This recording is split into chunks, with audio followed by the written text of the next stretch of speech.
What if I told you that deer are missing an organ that nearly every other mammal depends on for survival?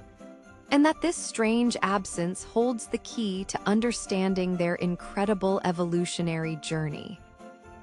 Picture a deer in your mind, graceful, alert, moving silently through the forest. Now picture its internal anatomy. There's the heart, the lungs, the stomach, but something's missing. Something most animals can't live without. The gallbladder, that small, pear-shaped organ tucked under the liver, simply isn't there. And it's not just deer. Moose, elk, caribou, none of them have one. But why? And how do they survive without it? To understand this biological oddity, we first need to grasp what the gallbladder actually does. In most mammals, including humans, the liver produces a substance called bile, which helps break down fats during digestion. But the liver makes bile continuously, even when you're not eating. So the gallbladder acts as a storage tank. It collects and concentrates bile, then releases it in a powerful burst when fatty food enters the small intestine. It's like a reserve fuel system for digestion. Without it, most animals would struggle to process rich, fatty meals, but deer aren't most animals. Their entire digestive system has evolved around a completely different kind of diet, one that doesn't require bursts of concentrated bile. Because deer are ruminants, they have a four-chambered stomach designed to ferment and break down plant matter slowly, over many hours. Their main food isn't fatty meat or oily seeds, it's grass, leaves, twigs, and bark.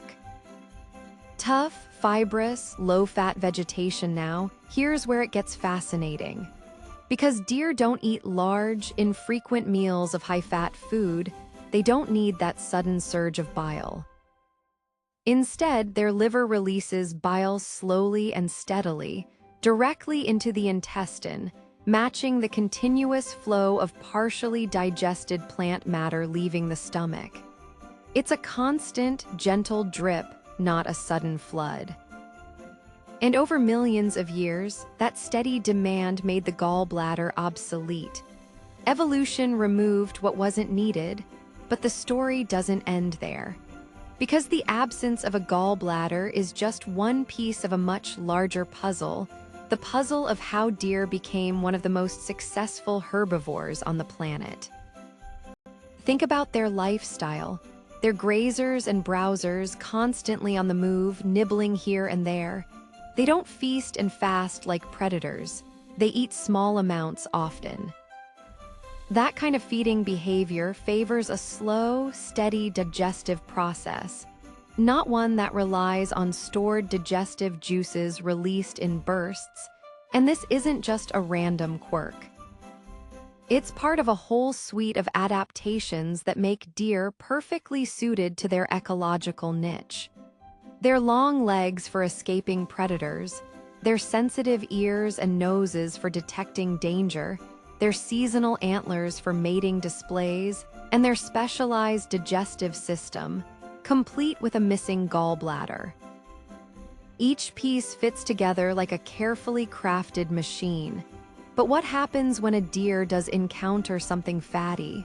Say, a patch of nutrient-rich acorns in the fall? Well, that's where their ruminant system shows its flexibility. The microbes in their stomach break down those fats slowly over time. There's no gallbladder to give them a digestive boost, but they don't need one. Their system is designed for consistency, not intensity, and this adaptation isn't unique to deer. Other ruminants like cattle, sheep, and goats also lack gallbladders. It's a family trait, a marker of their shared evolutionary path. But deer take it a step further. Because unlike some domestic ruminants, wild deer never developed workarounds or variations. Their biology is streamlined, efficient, and perfectly aligned with the life they lead.